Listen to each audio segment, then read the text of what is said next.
coming together to show solidarity, to show that the coming together of the alliance territories is real.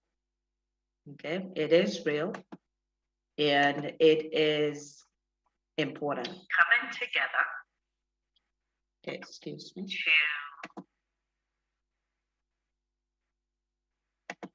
sorry, we're live streaming now, so I needed to get that shut down. Okay, so we are live streaming now, so you guys are all going to be on television. I'm just kidding. But this Million Man Freedom March is incredibly important, as I was saying, because it is the first time that we're going to have everyone coming together to speak in one voice and to make our case before the United Nations and all the world leaders that are attending that event, okay? And I know there's been a lot of attacks or a lot of ways have been tried to break this alliance from the Middle Belt to the South, but it is holding, and it is holding strong. And beyond that, it is growing and is becoming stronger and stronger and stronger, okay?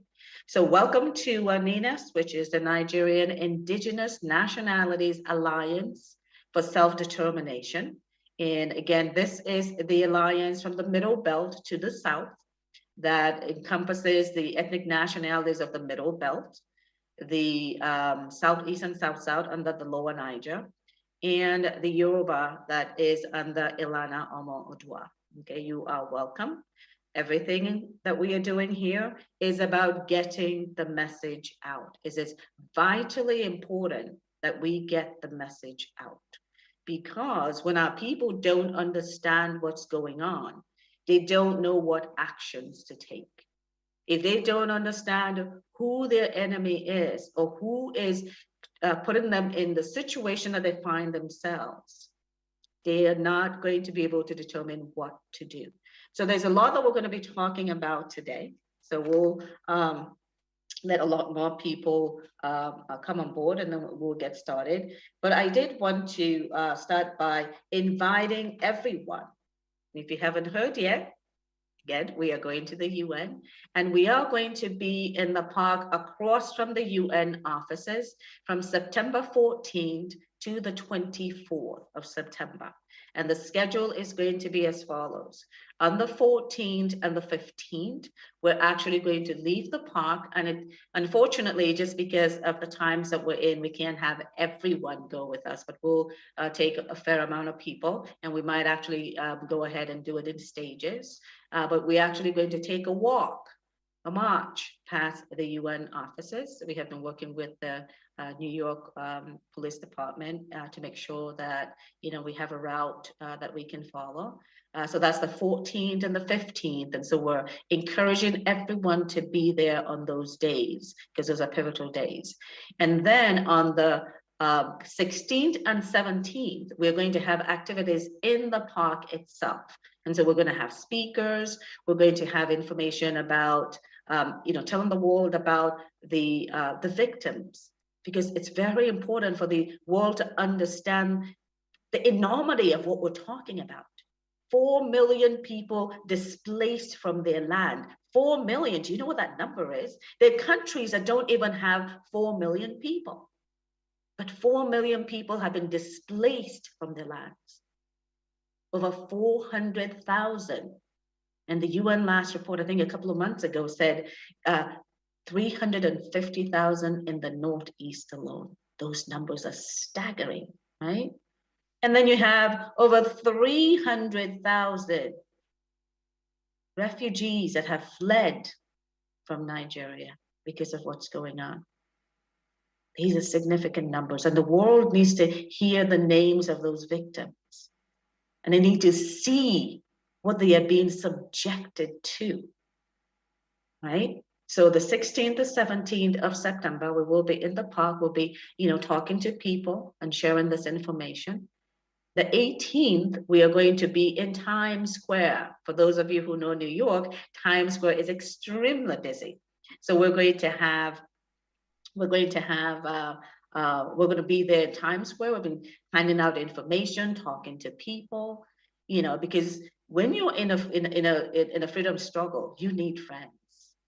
It's not just something about, you know, let's get our Nigerians together. We need the world to understand what's going on, and we need them to support us strongly, right? So that they can lift their voices too and say, stop the genocide, stop the madness, restore their sovereignty so they can protect their people.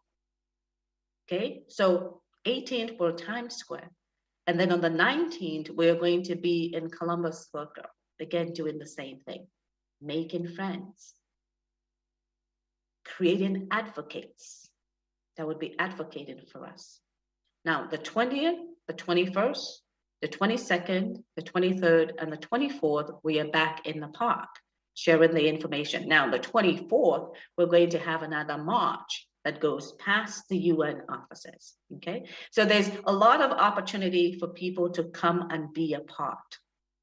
And even if you can't come, you can support the movement in lots of ways. We talked about this last time. There's so many ways to support this movement to see that we gain our freedom. Okay, I'm not going to start with the, you know, contributing your money. You know, we all know that that's one, but your time is important. Have you reached out to the media where you are, whether you're in Timbuktu or whether you're in London?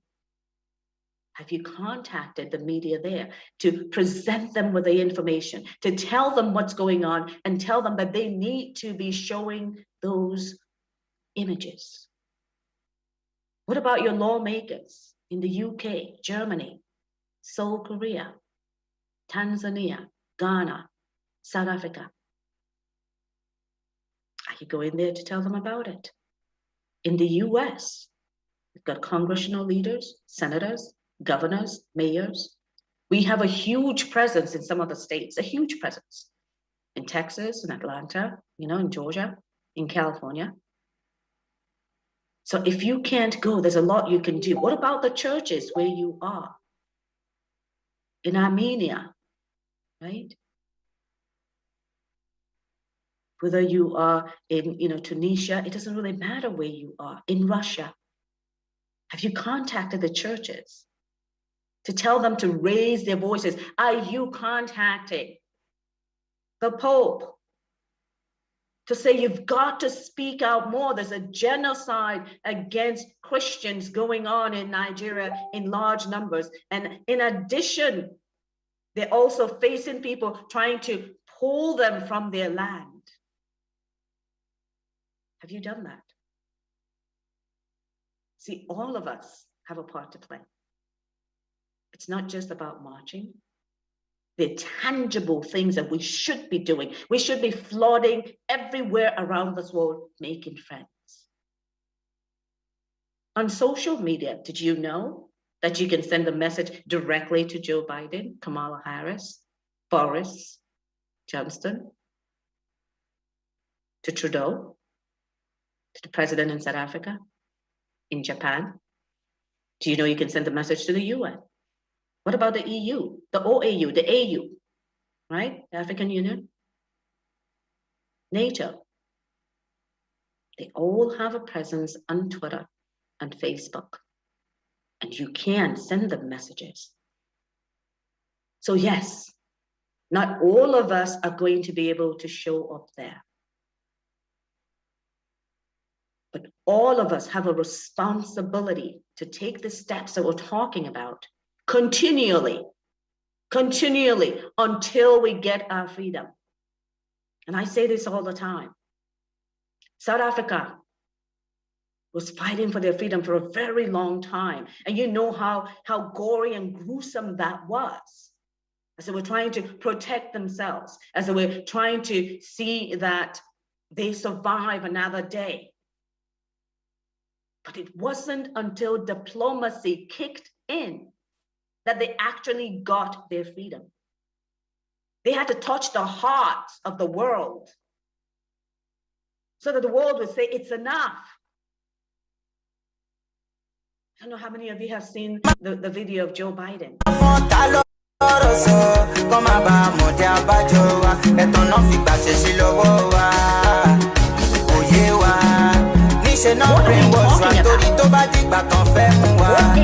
are we talking about? These people are they're in squalor, and we're still talking about this? We need to get to people to that extent where they say those same words and they reach out to others and say, you need to follow me so that this can get done. 4 million people living in squalor in IDP camps. Over 400,000 dead already. And if you watch the news, those numbers are going to rise very quickly because it's not just happening in one part. It's happening everywhere. 300,000 have fled as refugees. And that doesn't talk about the ones that have been raped and maimed, right? Those that have been kidnapped and tortured. Those that are being prevented from going to their farms. And you saw the message just a few days ago. The passengers, people were taken.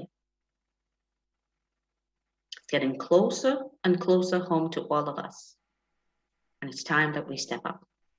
Okay, enough of the gloomy gloominess. We are here today, and we have a powerful array of women that's going to be talking to you about what message should we be giving to the UN, okay? What message should we be giving to the UN, and what message should we be giving to the world leaders? So if you give me a moment, I will be introducing them. So they're going to talk to you a little bit about that. And then we are going to take questions and comments and suggestions from everyone here. And we ask that you keep your questions very precise. So if you're thinking about a question, please make it precise so that we can have enough, answer enough questions from people, okay? And then after that, we're going to just talk a little bit about the do's and don'ts for those who are going to New York, and then just reiterate a little bit as to what everyone should be doing, both now, during the event, and after the event. Okay, I think one of the participants mentioned a little bit ago that, you know, there's a lot of marches and peaceful protests going on in the UK, and that should be going on everywhere. Germany, right? Malaysia, Spain, right? Ghana, everywhere. That needs to be happening. So welcome again to NINAS. And I am going to start off by introducing those who are going to be speaking today. We're going to start with those that will be speaking to the messaging that we are going to be giving to the world leaders. And if you give me a moment, Dupe, I'm going to come to you first, but give me a moment so that I can make you guys, I can make you a co-host, so it's easy for you to navigate. But this is Madupe, and she's going to be talking to us about the messaging to the world leaders to stop all sales of arms to the Nigerian government. And that's a very important discussion there. Okay, Madupe, you can unmute, and you are welcome, and thank you so very much. And again, I'm going to continue to unmute the powerful women today, but you are welcome, and thank you for being with us. Thank you so much, Jane, and thank you for inviting me to this forum. Can you all hear me well? Yes. Okay, so and I also welcome everybody here on the forum. I'm glad to be here, and definitely this is a historic event for us. And as Jane has mentioned earlier, that we really need to lift up our voices and let people hear us. So we're actually going to be appealing to the good people of the world, including those heads of states that are going to be attending the 76th UN Assembly in New York. We're appealing to them that they should do everything in their capacity to prevent the sales of arms to Nigeria. for two reasons. The first reason is that we all know that with the activities of the terrorists and the killings and the maimings and the and the murders and kidnappings of our people in the southern and the middle belt of Nigeria, even in the southern part of Kaduna as well. The Nigerian government have really been very, very complacent, even looking the other way and going as far as condoning all of these activities. In fact, case in point, when people have been when the locals are fighting or maybe trying to resist this the armed bandits, and if they happen to overpower some of those people and arrest them, and they take them to the law enforcement, to the police stations, what happens is that the police precincts will leave the bandits and turn around and arrest the locals who are trying to protect their environment. So what happened is that there has been a lot of reports that the current administration under General Buhari has actually been very a lot of the people in his administration are sponsoring these terrorists and their activities. So with that being said, we also know that they have a middleman called this prominent cleric, Sheikh Gumi, who goes into the bandits' hideouts to go and negotiate on behalf of the Nigerian government, to negotiate with the terrorists. And some of these terrorists, even those of them that have been captured, are being rehabilitated, and they are being branded as repentant and reabsorbed into the Nigerian army. And what happens? They put the ammunitions right into their hands. So for this reason, we're appealing to the world leaders and and the good people of the world to stop the sales of arms to Nigeria for this reason.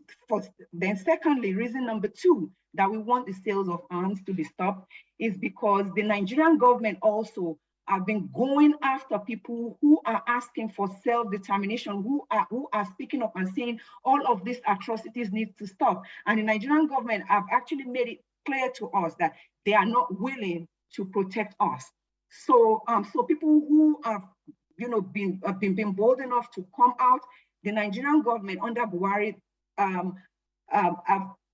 basically gone after these people, like attacking them. Some of them have been kidnapped in foreign countries. Some of them have been, their homes invaded in the middle of the night.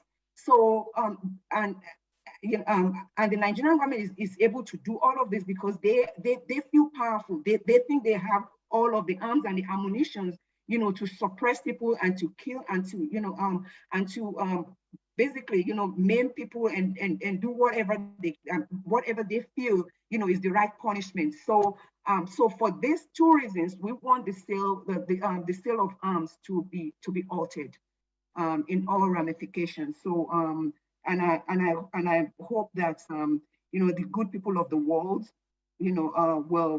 will definitely side with us, and stop and help us to stop this atrocities that is going on.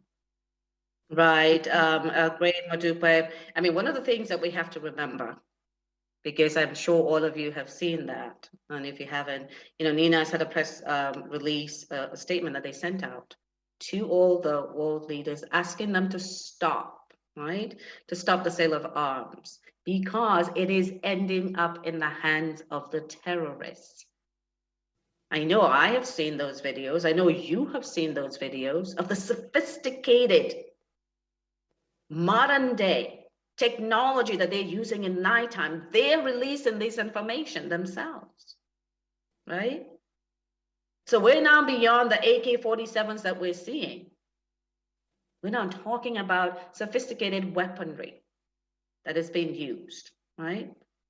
I remember one video that I saw where they had information where they had, like the night goggles where they could see like day at night, right? They have that. Okay, they don't have any issues with talking to each other because they have those technologies, right? So this is an important message that NINAS should be and will be delivering to the world leaders. Because being at the UN is not just about talking to the UN. The world leaders are going to be there. It's our opportunity to communicate that information, right? It's our opportunity to communicate that information. And as we were talking about earlier, there's a lot of numbers that support what we're talking about, right? I mean, what happened in Afghanistan is bad enough. And the refugees from there is bad enough. But can you imagine 50, 100 million people fleeing from a place? Where are they going to go in the world? Well, a lot of them are going to head to the US, so the US better be paying attention. The UK, Germany, Russia, right? It will be a catastrophe. Okay? It would be really a catastrophe for that to happen. And the other thing that that kind of stands out is also the fact that the people are unarmed. The Christians are unarmed that are undergoing this genocide. They're unarmed. And the government has not said, pick up your arms and defend yourself. Even though they have said that they can't defend the people, they haven't told the people to, rise up and defend themselves. Governor Autumn, you've seen him tell his people to, get your cutlasses, get whatever you can, right, to defend yourself. The defense minister told them, said we should defend ourselves, but are we going to use our knives and forks and our spoons? In Southern Kaduna, they actually took away their machetes and anything that was big enough, right? So how do you defend yourself? So we have to make sure that the inflow of arms needs to be stopped, because the government is not defending the people.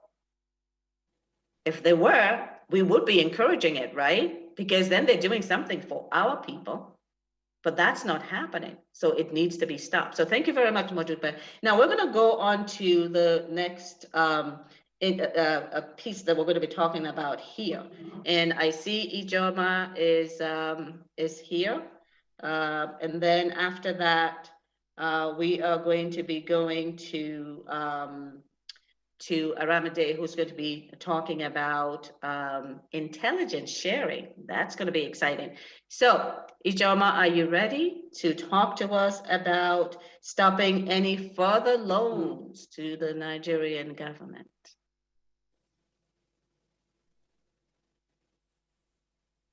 I see you are unmuted, but we can't hear you yet. If you want me to go on, wait, let me see if Aramide is here. Just give me a second, let me check that and see if she is here.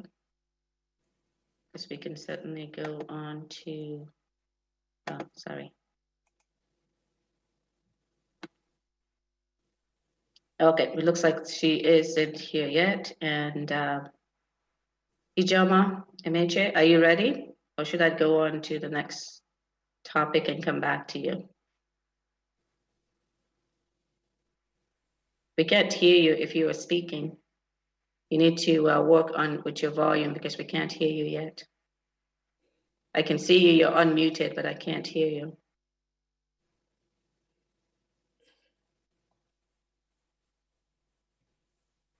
Okay, while I am letting her go ahead and figure out what's going on with her volume, I am going to talk about the next piece because I'm not sure, I don't see Aramide here either. When she comes in, we will bring her on board. Okay, so I'm going to be speaking about the piece that says that we need to be telling the world clearly, the world leaders clearly, that Nigeria is a fraud. I'm not sure how many of you saw that video from Pastor Adefarasin, where he was saying it quite firmly. He was like, I don't know what came over me, because, NINAS had talked to him a few years before, and, all this information going on, and he was on the pulpit, and the Holy Spirit said, speak. And he was very strong, and that video went viral. He said, it's a fraud, right? So let's see. If NINAS is communicating this information to the world leaders, What proof do we have? And how about we take a journey into that Constitution so that we can see how fraudulent it really is, right? So let's talk about that Constitution, right? The Constitution says in the preamble, we the people, that we decided to make this Constitution to collapse Nigeria, make it indissoluble, indivisible. Okay? Let me ask you, we the people put a constitution in place where in chapter 2, we created all these benefits to ourselves. But in chapter 1, we took away all those benefits. Because guess what? We can't enforce our benefits. In chapter 1, section 6, subsection 6C, we cannot enforce our benefits. And yet we, the people, put this in place. That's kind of hard to understand because we know we have intellectual horsepower in our area. So how could we have done that? And then we went even further. You know what we said after that? We said, oh, by the way, let's not prosecute any of the governors or prosecute any of the, or the president if they don't do their work. Wait a minute. People are not doing what they're meant to do, and they are not prosecuted. That's not what people would do, right? That is not what people would do at all, okay? And then it goes even further. It says that we now decided that,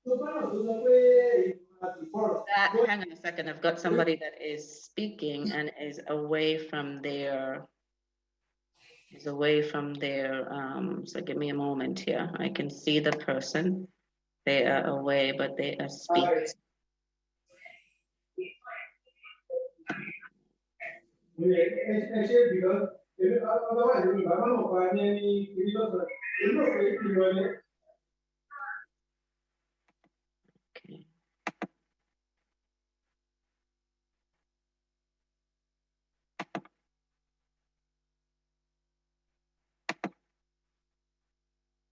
Okay, so we decided that we wanted to have federal character, and it's in the Constitution. And then once again, do you know what we, the people, said according to Nigeria, unitary Nigeria? Then we decided, well, we don't have to enforce that either. How can that be possible? First, we want benefits, then we say we can't enforce it, and then we can't hold the people responsible that are supposed to give us this benefits. Then we say that we want federal character. Do you know what federal character means? It means that for all the institutions in Nigeria, there needs to be fair representation of everyone. That's what federal character means. So we say we want this, but then we, the people, turn around and say, oh, never mind. Don't enforce it in court, because in the courts have been told not to take any cases that come to enforce federal character.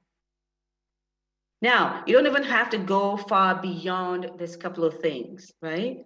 Because right there, what is the purpose of a country but to take care of its people?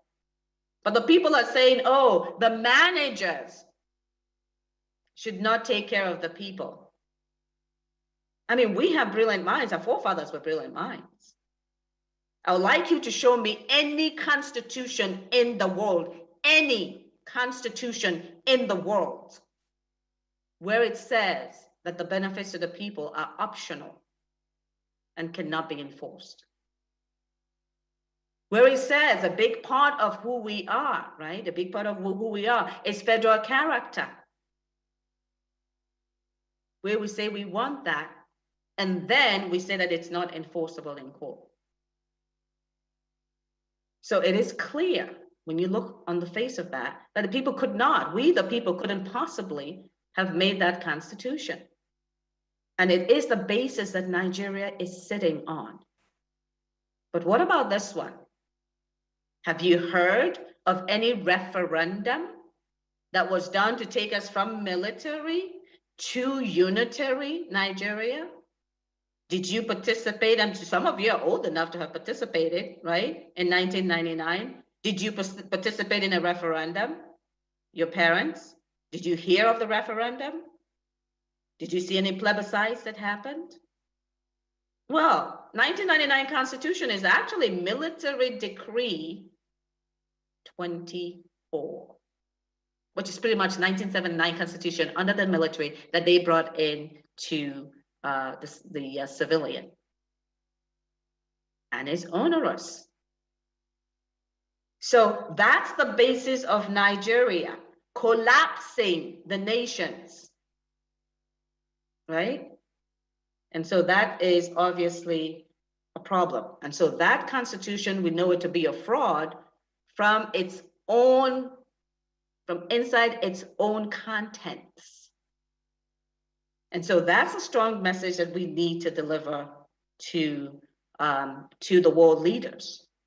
That constitution, they need to support NINAS taking down that constitution, which they did December 16th, 2020, when they issued the constitutional force majeure, rejecting that constitution, that 1999 constitution, as the basis for unitary Nigeria, and declaring sovereignty grievances or sovereignty dispute. By that, they mean this constitution is fraudulent, and it has taken the sovereignty of the people. Okay, so that's a message that we need to send out strongly to the world leaders. Okay, so now I'm going to come back to, as you guys can see, it's all there in the Constitution. You don't even have to wander away from it. You know, we did have Modo, who was the Minister for Information at that time, saying, I never saw the Constitution. When Obasanjo was sworn in, we didn't have a Constitution. We didn't see it, right? So the people that should have been handling it and going through the process didn't even know it existed. They didn't know where it was printed, right? So, fraudulent Constitution. So now I'm going to come back to Ijoma. Are you ready now? You need to check your volume because I still can't hear you. I'm ready. Can you hear me? Yes, we can hear you now. So she's going to be talking to us about stopping any further loans to Nigeria, okay? And she's going to tell us why that's important and why that message needs to be delivered. You are welcome, my sister. You might want to have your volume be just a little louder so that we can hear you better. Okay. Welcome, everybody, and it's good to be here on this forum. I'll be talking about stopping any further loans to Nigeria. As you and I know and are aware, Nigeria owes a lot of money. We are in debt over our heads. With China, not only with China, but also with other countries of the world, namely France, Japan, India, and Germany, just to name a few. But then what do we do with all this money? Yet, in Nigeria, in that space called Nigeria, we have over 100 million people in abject poverty. Not only poverty, but abject poverty. Many people do not even have anything to eat. There's no jobs created. So what are we actually doing with all these loans? So we are told that some of these loans are geared towards water supply. So do we have any water supply in that space called Nigeria? No, at least I know growing up in the 70s, in the early 70s, I know that our water system works. In every yard, there's a running water. But later on, things went south. So why are we borrowing all this money for water supply that is not there, only for some very few to eat the money for themselves? And in power supply, there's no electricity in Nigeria. It comes and it goes, being monitored or being rationed out. Yet Nigeria supplies power to other countries, to Ghana, to Niger. And those countries have steady power supply. But in Nigeria, where we have the real stuff, there's nothing going on. And then in railways, Buhari, some few months ago, commissioned the Lagos railway, but it was an unfinished business. And then in communication and agricultural processing. So these are where the money or the loans are going, but there's nothing to show for it. So yes, people are suffering. Yet there's no good means of communication anywhere in Nigeria. There's no good roads, there's no electricity.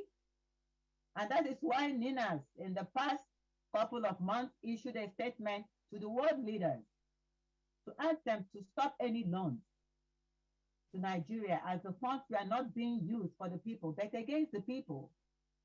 Guess where these loans are being siphoned to?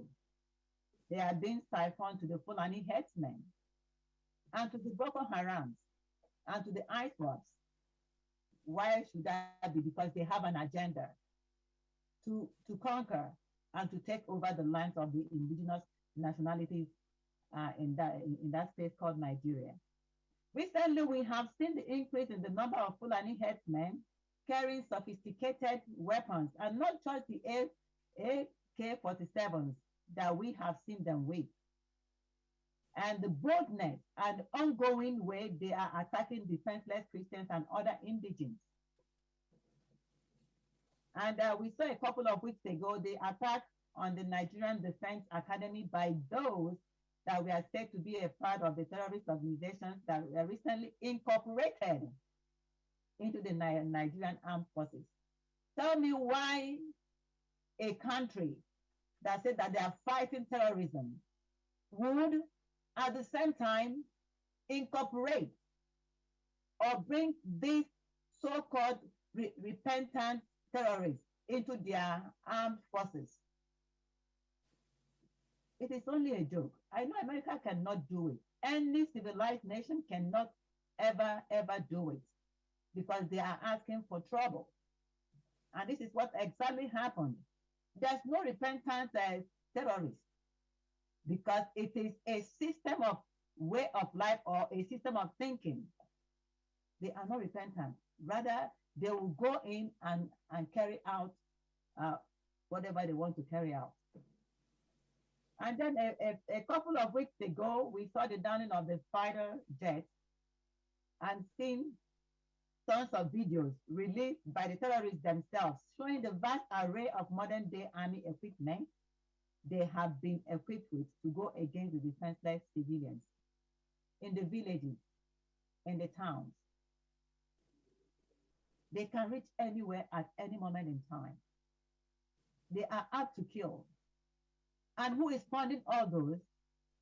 It is our government by the loans that they are taking from other nations for infrastructural development in Nigeria, which you and I, we don't see anywhere. Then stopping all loans would force the government to stop arming these terrorists and would greatly reduce the number of deaths that the civilian population has suffered over the years. And today, you and I, we know of over 4 million people that have been displaced in various parts of Nigeria, in the north central, in the northeastern Nigeria, and the northwest, and in the middle belt. Many people have been displaced from their lands, from their ancestral lands, by foreigners that you and I, we don't even know where they came from, being invited into our state by this present day government. No sane country does that unless that particular government has an agenda of ethnic cleansing, which you and I, we know that is ongoing in Nigeria. And we don't want this to be. We don't want to be another Rwanda. It started by hatred, by somebody engineering people to hate other group of people in that state. And one day it happened. Over 700,000 people were murdered in cold blood in Rwanda. We don't want that to happen in our state called Nigeria. You and I, we want a new Nigeria where there's fairness and equity and justice and righteousness. But we are not going to rest until we achieve it.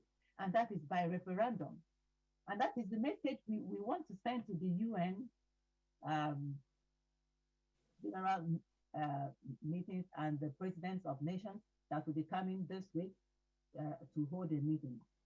So today we know of over 4 million people that have been displaced and forced into IDP camps, living in squalid conditions. Nobody takes care of them. Yet this government and Sheikh Gumi and the sponsors, they go into the forest, they know where these men are. And guess what? They negotiate with them and they pay them. Yes, they provide housing for them, they provide food for them and shelter.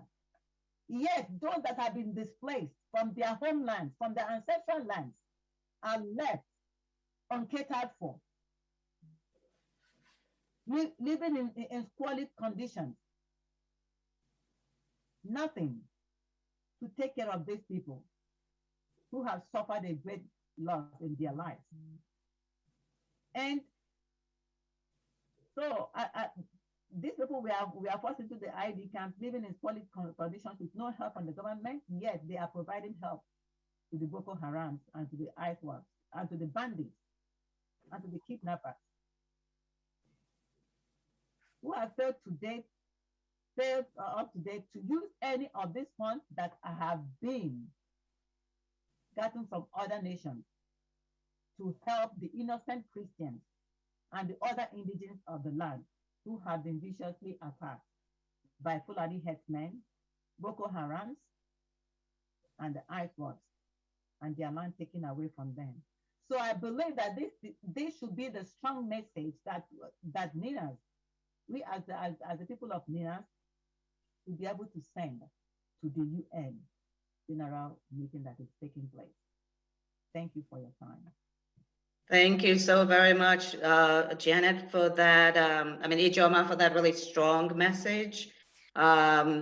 It's sad, the things that we see happening, and we're sad to see the spin that's on it. But if you cut off the source of funds coming in, because it's not going to the people, you heard her, right? I remember seeing this article that talked about, I think it was like 200 and some people in Benue recently that got displaced from their land. And they showed the camp where they were in. They just had mosquito netting with a stick. And that was where they were staying. Horrific, right? Horrific things happening. There are children in these places. Others are occupying their land. What is the federal government doing? They see where the people have been displaced from. Why are they not removing the people that are in their land and replacing them with the people that own the land? Why are they getting more money? 4 million people. And they're surviving on aid from goodwill, right? Different organizations helping them. The Nigerian government is not helping them. So what is the money for? And you heard the number. It's over 100 million living in abject poverty. Where's the money going? I'm not going to talk about the fact that, a senator gets over $600,000 a year on top of everything, right? But you've seen the articles. The cost of governance is what has driven Nigeria to be the poverty capital of the world, right? And that's not where we should be. So those loans need to stop. And so NINAS issued a caveat emptor, let the lender beware. because the ethnic nationalities are not going to stand for that. They will not pay for stuff that's been used against themselves. Okay, now I still don't see a Ramide, but we are going to move forward to the message to the UN. And Akuche, who, by the way, her latest single, Akuche's latest single, has had over 100,000 downloads. She's a Christian woman. Over 100,000 downloads on Spotify.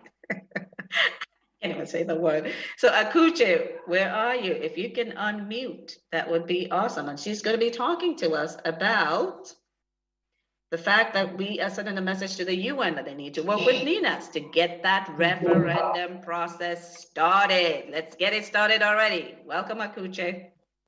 Oh, thank you. Thank you. I'm very happy to be here. Hello, everyone. And thank you for being on this very, very important meeting. Now, everything that we have been doing as NINAS up until this point is getting towards our referendum. Whether it's the Million March that's coming up, you know, or the conferences that we've had, everything at the end of the day, where we're going, our destination is referendum. We want to be able to get to the point where we undergo a UN supervised referendum where we get to vote in our blocks and decide what we want to do. Are we staying in, you know, as part of this union under what terms, or are we going our separate ways? Because prior to, you know, the coup of '66, we all know that Nigeria was not unitary. It wasn't a unitary Nigeria. It was divided into regions, and the regions were autonomous, and, you know, they contributed to a small center, right? And they all had their own constitutions, and things were working, right? So we want to get back to that point where we would decide what we're doing. Do we want to remain? Do we want to, you know, go back to that, what we had before the '66 coup, where, you know, what I just described now, where there were different regions, the Eastern, Northern, I think there was Midwestern, Southern region. Do we want to go back there, or do we want to divide? Do we want to leave and become our own federation, which I know today, if we went to a referendum today, I'm sure that 99% will say we are moving to our new nation because we have had enough. And, you know, we can't fault anyone for that. You heard what the other speaker just talked about, Ijoma, even before then, what Jean was talking about. You hear the numbers, you hear the atrocities that are going on. How much more can people take? You say, you know, you go back to the same constitution that has enforced our enslavement, and you say that the people consented to that. Makes no sense in the world. People do not consent to their own enslavement. Even if they tied their eyes, they do not consent to their own enslavement. And then you say that, okay, the benefits are here, but then you cannot go to the courts and enforce the benefits. And the people signed to that, and they said, no, we will continue. This is what we want. And you hear about children not being, you know, being killed, maimed, people not even getting, they can't even food is a luxury because they're literally running for their lives. It got to a point where I could no longer watch those videos. It was getting too much. I had to protect my mental health. I said, no, I can't. You know, because I'm an empath, like a lot of us are. You feel these things. Even if you're not a mom or you're not a dad, you are a human being. We are humans. And that's what connects us as human beings. The ability to feel another person's pain, put yourself in their place, right? So the reason we're talking about this is we are very close, we're getting close, and we don't want to get to the point where we are at a referendum, because we're voting in our blocks. It's a UN supervised referendum, because if you give it to this government, you know what's going to happen. They are going to hijack it the way they hijacked our sovereignty. So we cannot let that happen. So we all need to know where we're going, because if we're running a race and you don't have an end point, then the race is pointless, right? So we are going towards our, you know, the destination is referendum. That's where we're headed. And we all need to know what that is and know, you know, be ready. Mentally, physically, we're spreading the word. We're letting people know that this is what NINAS is doing. NINAS is the only, you know, is the only body that has given us a clear vision of where we're going. They brought the constitutional force majeure of December 16, 2020. Nobody has done that. Nobody has an in into Washington UN except NINAS. So that's already been established, that this is the only platform, this is the only organization that's taking us to our destination. So we all need to join on the bandwagon and spread this message of hope. Is so important, because if you're trying to get people to come on board and they don't know where the destination is, they're going to say, what are you doing? But if they know that we're going to a referendum, then they are more, likely to come on board, because they understand the vision clearly. So this is what my point here is, let us be ready mentally, physically, and know that this is where we're going towards our referendum, so that when the time comes, we're not like, oh, what is referendum? What are we doing? What is this? There's no mistake about what it is. It is clear. The vision is clear, the mission, everything is clear, and we understand, and we are moving. Because the way we are right now, we have to keep moving like a train that cannot stop. Because the moment we stop, it'll be better that we never even started. Thank you.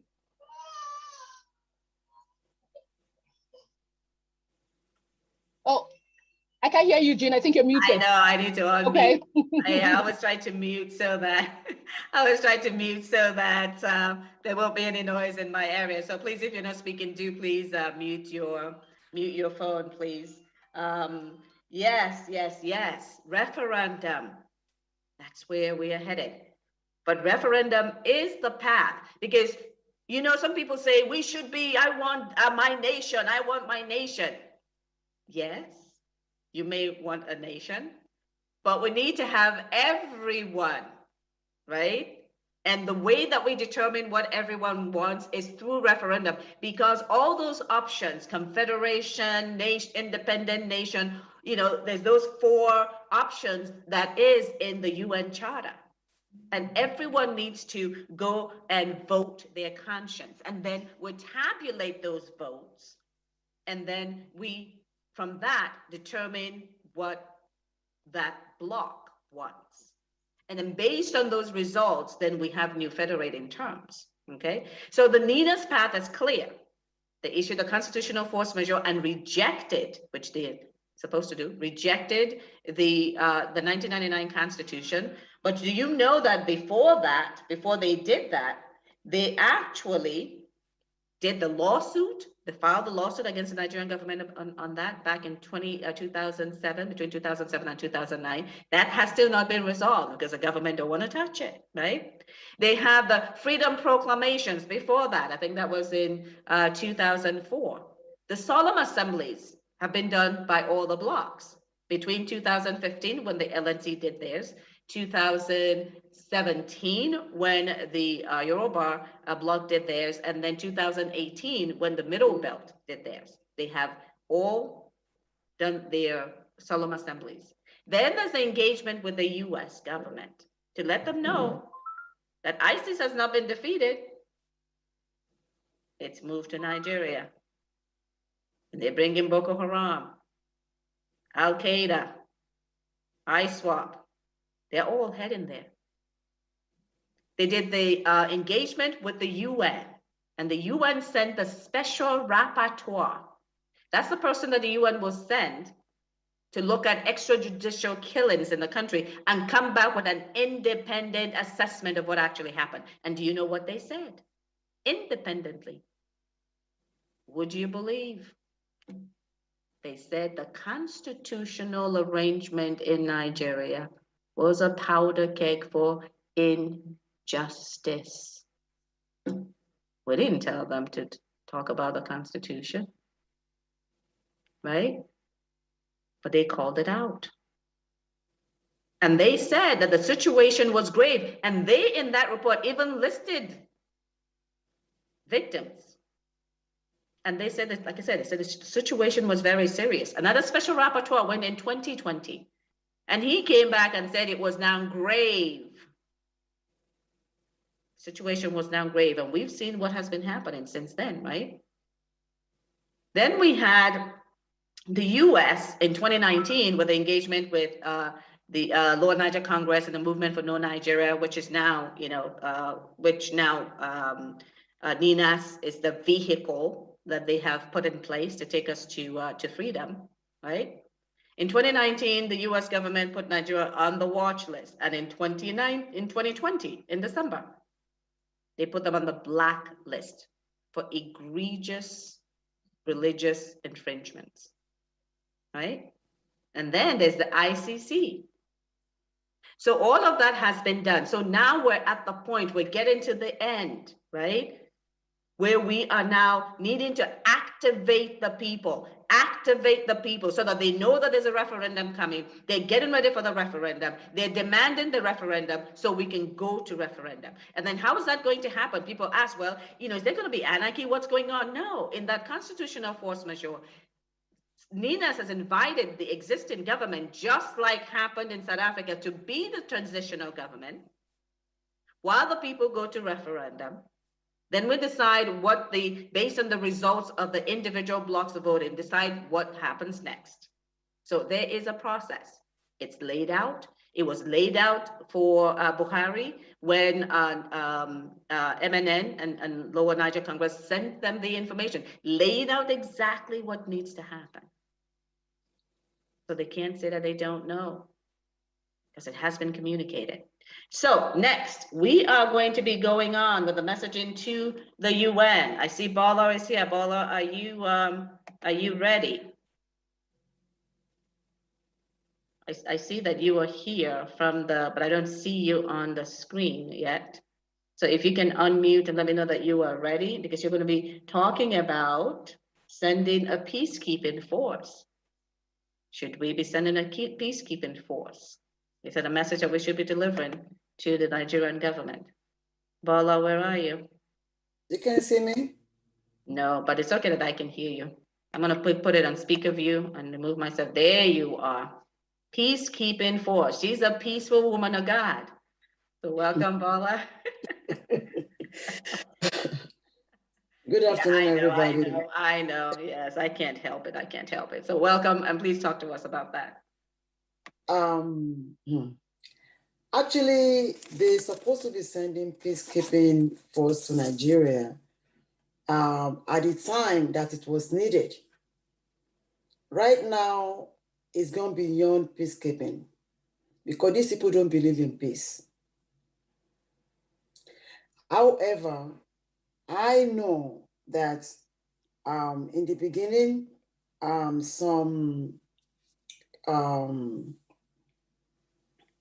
sorry, 1 second.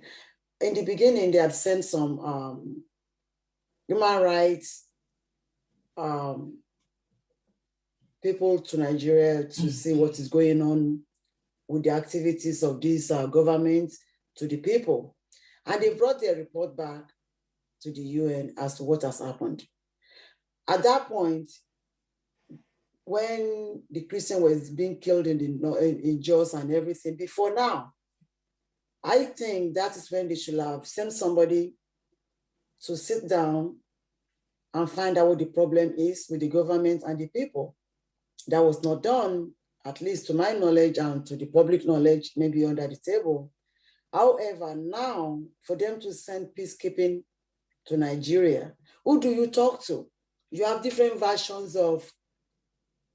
We just gonna stick with, giving them that message and they can figure out how that works. Okay. Because we need to calm the situation in Nigeria because it's really hot right now. If we send peacekeeping to Nigeria now, talk to the government and talk to the head of each area that are agitating for freedom.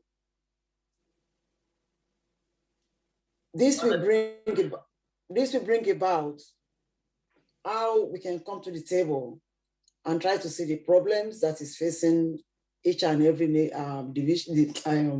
area, and then try to see how the government can kind of come in, sit down with them, understand what is happening, and meet them in the middle to resolve majority of the problems.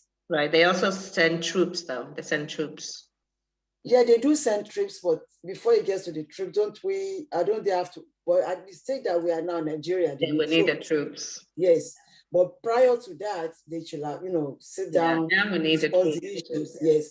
But now, if they send the troops to sit down, I still think like if they come and talk to us, send the troops to protect those that are not carrying weapons. Yes. The people down below, because in the beginning, they collected all the weapons from the East, told them they are doing some kind of, what is that called? Where they don't want them to have weapons, but they're going to dialogue with them. Everything is thought about fight. After they collected their weapons. And in southern Kaduna. They collected their machetes and everything in Kaduna, southern Kaduna and everything. After they've done all this, then they came out, start attacking them, and they have no way of defending themselves. So the fact that they cannot defend themselves and we have to come out and say, oh, this is happening to us, they can send the peacekeeping, they can send the military, they can send everything, to protect the area. As long as the conversation or the argument or the dialogue is going on as to see what the problems are. If the peacekeeping comes now, how will they now say, oh, okay, we have the Fulani or whoever in the middle of the forest and everything. How do you protect the people in those areas where they are occupying? That is where we need them. Exactly. To protect the villages. Exactly. To protect all the small towns so that all these overnight attacks won't be going on and people run away from their own houses won't be happening if they have a neutral body protecting them militarily. The other thing is such that the people down south, southwest, south, everybody is angry. But if they see the military, all the things that they are bottling in their system won't be as bad as to force them to want to defend themselves. Because somebody is there who is neutral, that they can at least trust that is not part of the government. Again, we have no food coming in from the south, from the borders into the southern area. If we have the peacekeeping force there, food will come in and it will reduce the expensive ways of life going on right now, that they can purchase food comfortably with the small amount that they have on them. So as far as the situation is right now for the masses, yes, we do need the peacekeeping force from the UN to protect the lives of the people and to make people have the freedom of moving around without the fear of, because as of yesterday, I had to make a phone call to somebody to go and pick up somebody for me. And I'm like, what is wrong with me? They're going to go through Lagos-Ibadan Expressway. It's not even safe. Those are the things that are normal things, common small things that people can do comfortably without worrying about losing their lives. Mm-hmm. So if we have forces all around to protect them, we can move on and live our life peacefully until we get to the situation where everybody can build their separate ways. Thank you. Absolutely, absolutely. Thank you so very much for that message. Yeah. I mean, like we are kind of beyond the place of where, we're kind of beyond the place of where we are talking about it because people are being killed and the numbers are just, it's just, and the way they're being killed is horrific, right? I saw a video because we're putting a documentary together for the NINAS Million Man Freedom March, where they're using knives and cutting into those students. It's just cutting into them and taping this. Horrific things, okay? And that's why that message needs to be loud and clear, okay? It needs to be loud and clear because, we're dealing with a group of people that, that are marching against unarmed women, children, older people, right? So if we have the UN and NATO, maybe ECOWAS, send in an elite team. They don't even need a large team to contain these people. The fact is, Nigeria, as what was his name said, what was that, the president of Nigeria that got, Abacha, he says, if terrorism continues for longer than a certain amount of time, there's collusion. And did not T.Y. Danjuma in 2018 tell us that there was collusion, right? He told us that there is collusion. And what about the ICC report? It was very clear. The ICC report, that's the International Criminal Court report, was very clear that the Nigerian armed forces had committed crimes against humanity that rose to the level of war crimes. They had reasonable basis to believe that. So then those that say that the words that T.Y. Danjuma spoke in 2018 was just an old man, well, what do you say to the ICC? What do you say to Melafia? What do you say to El Rufai that says that Buhari knows where those terrorists are? And we see it. You've heard, Sheikh Gumi can go and find them. Bauchi governor finds them. Zamfara governor finds them. Take pictures with them with their, with their weaponry. Yet the Nigerian government, who are receiving intelligence from the US, cannot find them. And when they find them, they call them repentant. Did you know that back in February, El Rufai said that, the reason why we're not seeing this, Fulani herdsmen being in prison is because the justice system was slow. Well, if it were you and I, you know how quick that justice system would be. And then Buhari comes out and asks the police to release the names of all these so-called people that were being prosecuted. We're still waiting. You see them, the people arrest them, and then they disappear with their guns. Okay, so peacekeeping would be a huge help. Now, Janet is going to be talking about one more piece of the information here. And Janet, are you here? Are you ready to talk about that? Let me just make sure. Okay. Dr. Janet, are you here? I know I saw you. If you can unmute and speak, that would be great, because then you'll just pop up.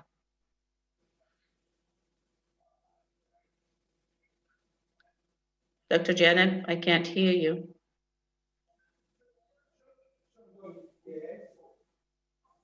Dr. Janet, you need to unmute. I'm sorry, I'm at a funeral ceremony somewhere. Oh, no. Well, you look lovely and you are welcome. Thank you, thank you. So, can you talk to us a little bit about asking for the world leaders to come together to condemn what's going on in Nigeria? Have we seen that? I guess I don't remember seeing that. Have we seen something like that? Yeah. About the world leader coming together to condemn something? Yes, we have. You remember South Africa? The world leaders came together. Exactly. Although not all of them. You can remember that America was not on board. UK was not even on board until much later. And even after Mandela has been released, Mandela was still on the terrorist list here in America. And I think it was Obama that later removed his name from the terrorist list. So what I'm saying that so that we are not discouraged if this Western world don't immediately get on board with us. But we do need the nations of the world to come with us to condemn what is going on. Because if they don't do that, it's not even in their own best interest. Look at what is happening in Guinea and Mali now. If the world had come in to speak against the excesses that was going on, like the head of state that permanent himself there and didn't want to leave, if somebody ruling for 39 years. You can imagine the horrors that they will be giving to their own people. The one in Nigeria, I mean, this one has only ruled now for 6 years, going 8 years. And you can see, because he thought he's not coming back again, this is his second term, he's just doing whatever he wanted to do, or whatever he wants to do, doesn't care. We need the nations of the world to speak to what is going on, because what is going on right now in Nigeria is genocide. The like that we saw in Rwanda. And this was the way the nations of the world were complacent with what was going on in Rwanda. It is now that they are now pouring money into Rwanda after millions of people have been killed. So if they stay back and they don't say nothing, these people will continue their harassment. But then how do we get them to come in? That is the hurdle we need to cross. And I think one of it is what we are doing, this rally. Absolutely. Because without coming out to talk, they are not going to be using searchlights to be looking at how serious is the infliction of pain on your people. They are not going to do that. You are the one who have to come out and cry out loud. And crying out loud is this rally. And rally should continue. It should not even end like this. And we know that rally works. I can say that from this America. I can say that through the civil rights movement, boycotting, rallying, protesting, they all work. Especially if that is the only weapon that you have, because we don't have guns, we don't have bombs, we don't even have any drones to go and be looking at the people who are in our forests to see what they are doing there. We don't have any means of knowing what is going on there. And yet we know it has to be for a purpose that they are putting all these people in the forest. It cannot just be because they cannot stay in their own house. That's why they are coming there. So we need to focus attention on all that. But then, how does that happen? It also happens through lobby. Like in America here, I don't know what goes on in England, but in America here, you need lobbyists. And with lobbyists, it's also a lot of money, because lobbying is a profession for them. And they do a good job. If you can win them on your side, you can get lobbyists to lobby for us, to get the lawmakers to look in our direction, to get the president to look in our direction, and possibly to get the armed forces to look in our direction. And what will happen is, if all things fail, the next thing that people look towards was the kind that happened in Cuba, where Fidel Castro had to fight the country from the mountains using guerrillas. And that's expensive, but it works. That's what it needs to result to. But I mean, that's when you don't have people coming to assist you. We need the assistance of these people. And you can start even from this, our rally. You have congressmen in England, you have councilmen, you have mayors, you have governors, you have House of Assembly people, you have Senate people. Those who are in our areas, we can organize to go and demonstrate even around their offices, and to say that we want to call your attention to what is going on in our land. Even for rallies that are not as big as the mega rally, we can do it even with 5, 10 people. You go there and the person will be forced to come out and ask what is going on, and you say, this is what it is, this is what it is. And you can create a platform for the lawmaker or whoever you are going to meet to say something, and you broadcast it. The terrorist government will be listening. They are hearing it. They know that something is about to happen. And I think it was recently, somebody said because of this rally that we are broadcasting, Buhari was forced to do something over there in which he went after the bandits. And that's why Gumi was saying, oh, you're going to create Afghanistan if you go after the bandits. I think Buhari is saying that so that he can get something to say in United Nations, to say, see, I came after them, I did this, I did that, which he wasn't really doing much. But at least something acted as a catalyst for him to do that. If we had not been speaking, we have not been talking, we have not been rallying, we will just continue to suffer. If we had been doing this, like imagine like 5 years ago, 10 years ago, when they asked our people to lay down their arms, they are not fighting with it, but they said they should lay down their arms. They collected arms from them. They said even hunters must not be seen carrying guns without license. We didn't know at that time they were going to bring in a lot of Fulanis and put AK-47 in their neck. Right now, we have nothing to fight with. But what we have to fight with, our voices, our time, our coming out to call attention of the world to it, should not be something that we should not do. And we should encourage other people to come along with us. They don't have to be Nigerians. They just have to be good-willed people who hate oppression, who hate genocide, who hate ethnic cleansing. They can be white, they can be our neighbor Caribbeans, they can be anybody, Chinese, Indian, as long as they believe in us, let them come. Wrap up now. What? If you can wrap up now. Yes, okay, so thank you very much. That's what I have to say. Okay, thank you very much. Very powerful speech. And I like the fact that you put in there the fact that there are things that we all should be doing. We started by talking about that. So I'm glad that you wrapped that up in there. Also, I don't see Aramide. So I'm going to say one thing real quick and then we're going to open it up. Is that intelligence.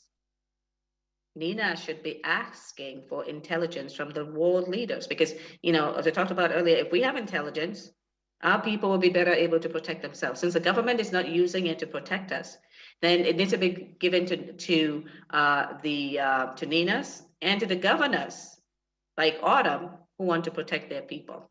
Okay? So that should be definitely one of the demands that we're making of the world leaders. Okay. Okay. Now we are going to go on to the question phase. So everybody, please, Janet, if you can mute your line, that'd be great. And we're gonna start taking questions. I see Samuel Jagade has his hand raised up, and then Stephen has his hand raised up. So Samuel, why don't you go ahead with your question? And again, keep it succinct so that we can Yes, ma'am. I would rather make a comment or an observation on what the earlier speakers have said. And of course, it's a form of advice as well. Now, my observation and my own submission is this. These steps we are taking offers Nigeria a great opportunity for us to separate peacefully. Why am I saying this? It's a good thing we are talking about peace now. By the time the pendulum changes, the world does not want to see the other side. Because as we are talking, others have a right to defend themselves. And by the time they decide to defend themselves, then we know, the people who are unleashing terror on the others now, they will know that they are not the only ones who can carry weapons. Okay, others can do the same. Thank you. Okay, thank you very much for that submission. Stephen, do you still have a question? If you have a question, just raise your hand in Zoom, and I will see you. Go ahead, Stephen. Did you have a question? I do have a comment. Is that okay? Comment, question, all of that is awesome. Okay, very well. I just want to add to what my other sisters have said about the peacekeeping force. We need to emphasize on a dire need for the peacekeeping force because we are at a very critical inflection point. The UN peacekeeping force at this point is an existential necessity. Absolutely. Okay? Absolutely. Now, we do have a whole lot of messaging points that buttress our case for a peacekeeping force. For example, now we know, not because we said so, but because other third parties have said so, be it the World Terrorism Index and the recent United Nations research that points to the current Fulani government, of which Buhari is a proxy, that it's a promoter and supporter of terrorism. Dr. Dupe noted earlier on that the government is complicit. That is by default. The government is complicit because it is complicit in the atrocities. And because it is complicit in the atrocities, it does not have any incentive to do anything to stem the atrocities. Now, so if we let our messaging emphasize all these data and metrics that are coming from independent parties as to how the current Fulani government has unwittingly made Nigeria a hotbed of global terrorism, has been very complacent and looked the other way, has continued to amass weapons of mass destruction. And I don't say that loosely at all. Weapons of mass destruction, waiting on the right opportunity to unleash it on millions of defenseless people. Then, of course, we have an existential problem on our hands. So our messaging should be very emphatic of the need for the UN peacekeeping force at this time. Thank you. Yeah, absolutely. It is a necessity because when you see the numbers, and it's happening everywhere, right? And the people have been disarmed. And I saw the news where Buhari told the people in Jos not to retaliate. Every time I hear that, every time people are killed in droves, he tells them not to retaliate. What exactly does that mean? Has he gone there? Have they sent people to arrest those people? Have they arrested them all these years that they've been doing stuff and he's been saying, do not retaliate, right? What exactly is that? Very disingenuous, if you ask me, extremely disingenuous. So yes, the peacekeeping force is something that NINAS needs to be demanding, really strongly, right? And the intelligence of the activities of these people as well, right? Because it is necessary. There are millions of lives at stake. Okay, have another question from Paul Ibekeme. Go ahead and unmute and ask your question. Hello, Jean, and everybody on the Zoom meeting. My name is Paul Ibekeme. Thank you. I've been following your activities for some time now, and I want to thank you all for all you're doing. We hope all the leaders for the promised land soon. Yeah, my question is about the efforts we are making to counter the false narrative the government is sending across backroom. They categorize NINAS among opposition people causing trouble and people trying to divide Nigeria. And sometimes back home, because I have friends and relatives back home, the information we get that we pass to them, they don't seem to get what is going on, particularly in our south. We think that everything is under control, and then these killings are still going on. So I believe we still need to do more to send messages, because I do my own little part, like all the information I see on Zoom and on Facebook and on WhatsApp, then YouTube too. I do send to them, and sometimes I call a few of them and tell them this is what is going on. We should work hard and see that nobody go near INEC institution center to say they want to register for the next election. All we are talking about now is how to take down the 1999 constitution and start afresh.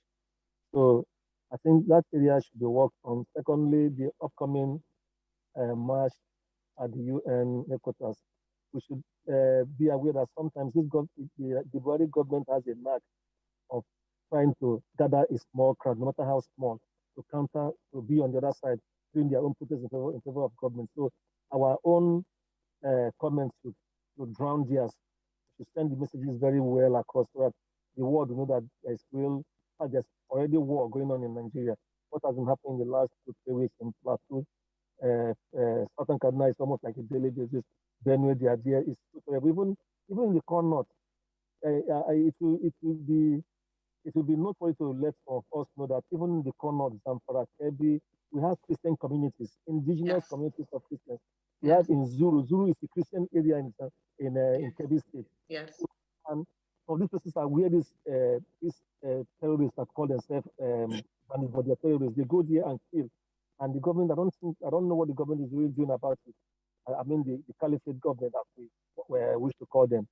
So I pray we succeed and let the world know and come to our help. Secondly, the European Union, the United States, here we are, here in the US, and even the UN.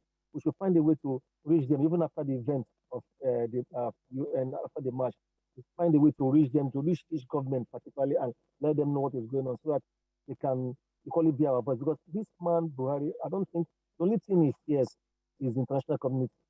If they tell him that what you are doing, you have to stop it, he will listen. But if you continue this way, I know we are going to succeed, but it will take some time. He needs to be pushed. The only thing he hears is force. So thank you. That's my comment. Thank you. Okay, thank you very much. Thank you very much. Yes, that's one of the things that that's the time that we are in, activating people power. What that means is getting the knowledge to the people so they understand what is going on. So the underground, activities are hitting up right now. They are, they've been activated. Okay, because we need to be able to go into those villages and go into the towns, go into the markets, go everywhere to be able to explain to people exactly what's going on. Okay, because knowledge is power and power is freedom. And so all of us, that's what we need to be doing. We all have family back home, right? We need to be telling them what's actually going on. Right? We need to be telling them that what is actually going on so they understand it, right? And we need to be able to be encouraging them, right? To know that we are working on their behalf. Because Israel did not get where it is without those in the diaspora. So the diaspora have a huge responsibility to the people back home. Okay, I'm actually surprised that I haven't heard someone make a comment, because I purposely left one thing out of the demands. Shouldn't Mieti Allah, that has admitted to kidnapping, admitted to revenge killings, and the Fulani herdsmen be made a terrorist group? Shouldn't the world leaders do that? That should be a demand that we're making to the world leaders. Yes, I agree. The evidence is clear. And in fact, the Fulani militia on the global index is listed as a terrorist group. And yet we have here the Mieti Allah acting as if they are a country. I just saw that they have that lady that is now their ambassador. They're putting a country within our country. And they're bringing in Fulani from everywhere. Remember was it the Bauchi governor that said that they're bringing in Fulani because Fulani everywhere are our brothers, right? And we should use Nigerian money. We've got a video on that. This is not hearsay. So they're bringing them in, giving them NIN, giving them Nigerian passport. Because when you hear those videos, you can hear they're not Nigerians. You can see they're not Nigerians. And yet they're flooding in, armed to the teeth. So, like I said, I didn't put that on the list because I was waiting for sure somebody would bring it up and ask why that isn't on there. But that's definitely a strong message with the images that need to be communicated to the world community and to the world leaders. Okay, we've got Margaret Lola Alokan with a question, and we are almost at the end of the broadcast. So if you have a question now, it's a good time because we have another couple of minutes and we're going to be wrapping up. And, we really thank everyone for coming in and for listening and participating, and those really strong women delivering the strong message. We just wanted you guys to know that we have very strong women in the movement. And that once women are activated, so all you men, make sure you're talking to your wives, your sisters, your aunts, your grandmothers. Because once you activate women, then things start moving incredibly fast, and that's what needs to happen. So that's why today we had this group of very strong women. I see Aramide. Unfortunately, Aramide, I didn't see you earlier. I know you were. I'm sorry, I was driving, so I was trying to get here in time. I'm sorry. I gotcha. Okay, so Margaret, if you want to go ahead and unmute yourself and ask the question, that'd be awesome. Yes, thank you. And I want to say kudos to you for all these efforts that we are making. My main concern is about the hunger that are striking our people back there in Nigeria. And I was just wondering, could there be also an emphasis laid on the opening of borders? Because now the animals, the cows, have eaten all the produce on the farms. And so there is scarcity of food, and the prices of food is skyrocketed. Mm-hmm. People hardly are able to eat one meal a day. Mm-hmm. So as we plan, we do all this rally, what can we do to help? Or can there be any way of demanding that the government open the borders for these people to have food come into the country? Thank you. That's my question. And that is a great question, because the humanitarian toll, right? The humanitarian toll. Not only has this government taken Nigeria into being the poverty capital of the world. This is taken over from India with over 1 billion people. Buhari has turned Nigeria into the poverty capital of the world. That is saying a great deal. 100 million people. And so, yes, humanitarian aid, and I'm glad you brought that up. Humanitarian aid must be rushed to those people, because it's not getting any less. We've had monopolies created where those in the north are controlling critical supplies to everyone and driving the prices insanely up. This is not hearsay.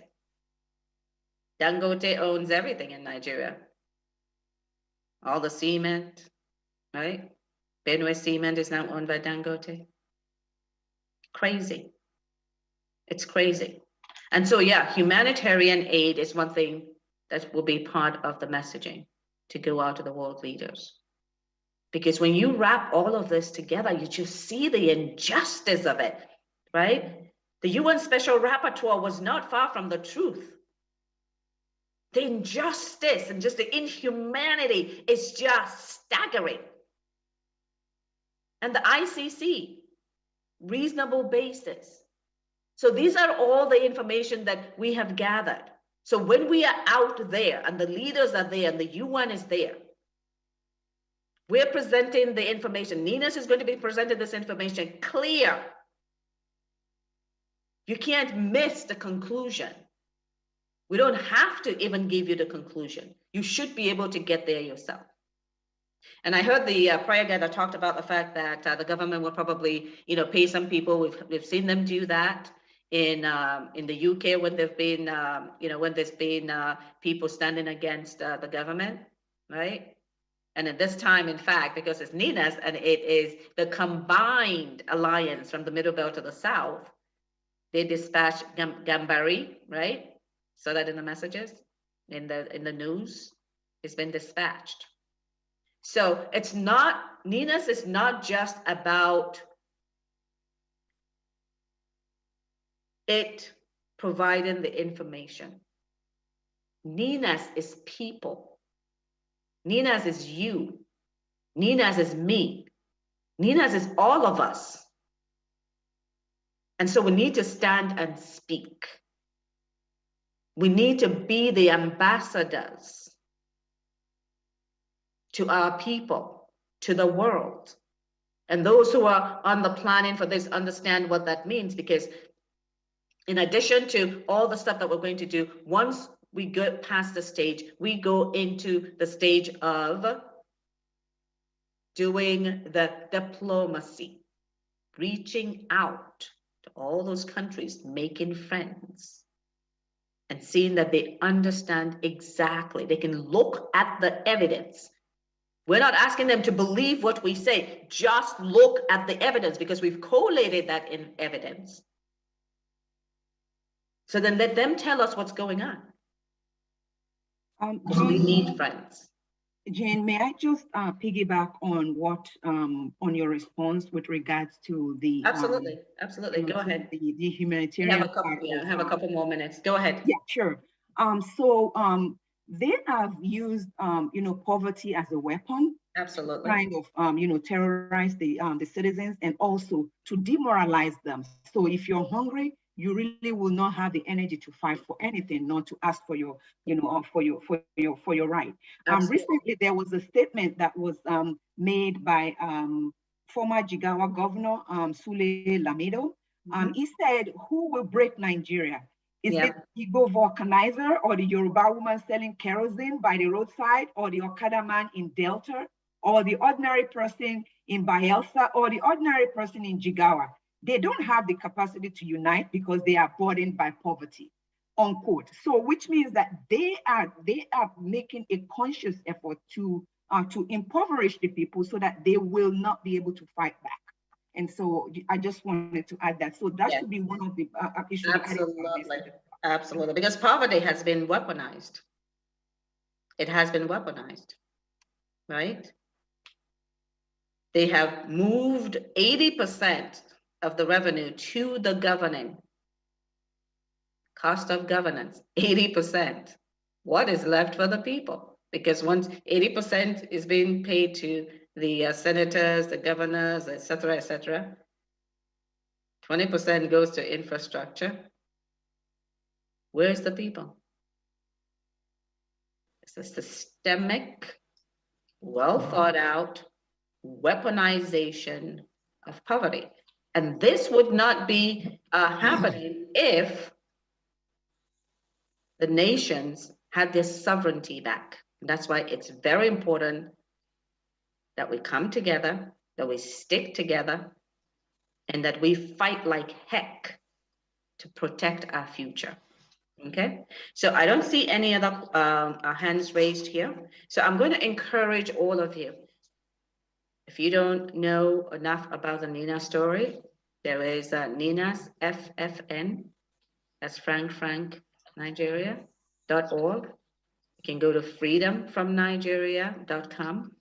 You can follow us on Twitter. Okay. And if you have questions, you can always send information to freedomfromnigeria@gmail.com. And make sure that you are telling people about what is going on, right? You need to be breaking it down to them in simple language that they understand. Make them understand that going to the 2023 election is simply going to bring back that constitution that has the noose around their necks. The constitution that is letting the Fulani herdsmen rampage, kill, rape, displace with impunity, meaning no consequence. Okay, so it's extremely important. Each person is delivering that message. As Pastor Defarasan said, we should not go to 2023 election under this 1999 Constitution. The only way we should be going to an election is after a new referendum. So make sure they understand that, because they're already coming out with the $1,000 they pay you because you're hungry. So that hunger is not just about being able to kill us, which is one, but it's also during election time, they can buy you for 250 Naira a year, every 4 years. So let's be vigilant. Let's gain knowledge so we can share the knowledge so that we can get our freedom. We thank you all for coming. And we are here every Saturday breaking down the information. And next Saturday, we will be talking about what's going on in Times Square, which is where the action is going to be in New York. We will be talking to people and we will be telling them about what's going on. And we'll be asking them to come alongside us and support NINAS and the people, because NINAS is the people, so that we can gain our freedom.